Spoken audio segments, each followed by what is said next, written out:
எந்த காலகட்டத்திலும் பழனிசாமி தலைமையில் திமுகவை அசைக்க கூட முடியாது. நீங்க சொல்றேன், பழனிசாமி தலைமை இருந்தா அண்ணா திமுகவை அசைக்க கூட முடியாது. நான் எழுதி 100 தடவை சொல்றேன். இவனுக்கு ராஜதந்திரம் சார். சமீபத்தில் எங்கேயோ பேசுறப்போ திமுகவில் இருந்து கருணாநிதி நீக்கப்பட்டார், கலைஞர் நீக்கப்பட்டார் என்றார் சார். இருந்தாலும் என்ன சார் இது?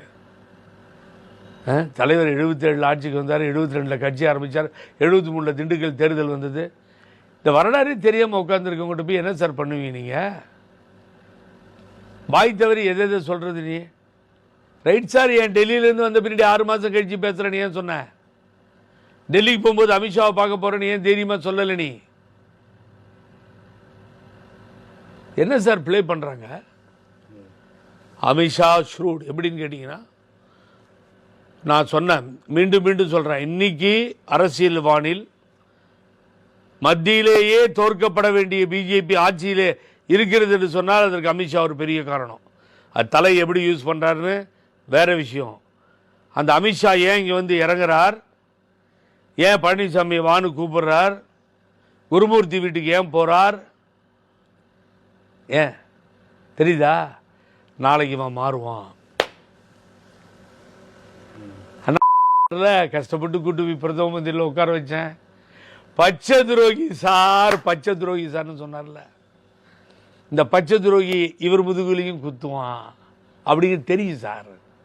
அதனால தான் அவர் அட்வான்ஸாக வந்து அனௌன்ஸ் பண்ண வச்சுட்டாரு. பாபாவா ஆவோ ஆவோ பழனிசாமி ஆவோ பைட்டோ சொல்லு கமான். அவர் ஒன்றுமே சொல்லி நேற்று பேசுனது பூரா அமித்ஷா தானே பேசினார். ஆமாம், அங்கே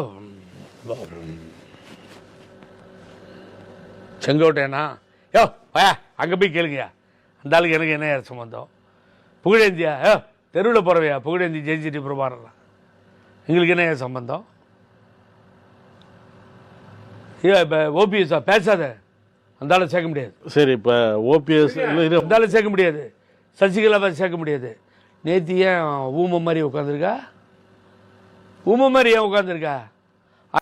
மைக்கை வாங்கி பேசினார்ல, ஒவ்வொரு கேள்விக்கும் பதில் சொல்லுங்க, கத்தாதீங்கன்னு சொல்லி, அந்த தேரியும் கூட இல்லையா? உட்காந்து வேடிக்கை பார்த்துட்டு இருக்கிறேன். கட்சியை நான் அடமானம் வச்சுட்டேன், பக்கா ரிஜிஸ்ட்ரேஷன் போகணும், சேல் டீடு போகணுன்னு அமித்ஷா சொன்னால் கூட இப்படி தானே உட்காந்து இருந்திருப்பா.